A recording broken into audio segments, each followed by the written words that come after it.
Je vais vous faire un petit tuto rapide, pas très pro, mais juste pour vous expliquer comment je fais mes mailles avec le double jeté, qui seront donc mes mailles lisières, et ensuite comment je les glisse de l'autre côté, selon comme le patron le dit, hein. Alors, je prends ma première maille, comme pour la tricoter à l'endroit normalement. Je fais donc un jeté, un deuxième jeté et je passe par-dessus.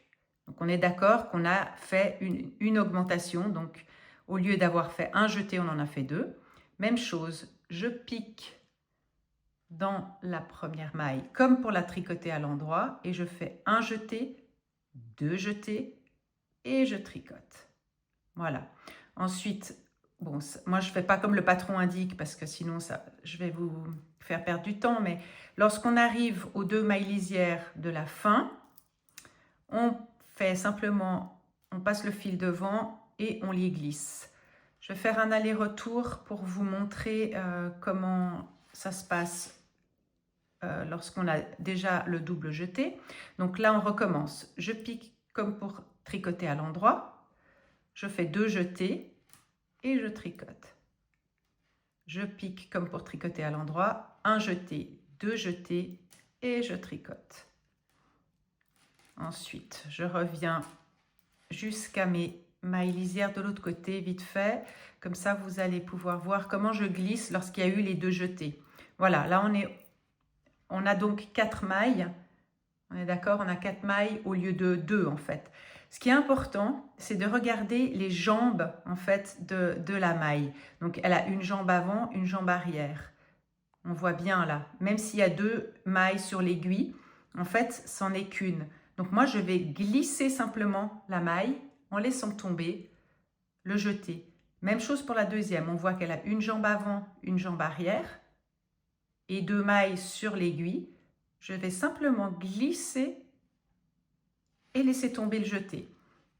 Ça va faire des mailles allongées qui vont garder une énorme élasticité sur les bords du châle. Alors au début, ça paraît disgracieux, mais c'est vraiment, une fois au blocage, vous verrez que ça a toute son utilité. C'est pas du tout un hasard si j'ai fait ça comme ça. Je recommence juste pour être sûr que vous avez bien compris. Je pique dans ma maille comme pour la tricoter à l'endroit, un jeté, deux jetés et je tricote. Même chose sur la deuxième maille. Je pique comme pour la tricoter à l'endroit, un jeté, deux jetés, je fais tomber. Je continue jusqu'à la fin du rang pour vous montrer une autre fois comment on glisse les mailles avec les doubles jetés. Voilà, hop. Alors évidemment, je passe mon fil devant parce qu'on est dans une configuration die-cord en fait. Donc je vais glisser, on a de nouveau bien une jambe avant, une jambe arrière et 2 mailles sur l'aiguille. Ce qui nous intéresse, nous, ce n'est pas les mailles qui sont sur l'aiguille, c'est ce qui se passe à la base de la maille. Okay, donc on pique comme pour tricoter à l'envers et on laisse tomber.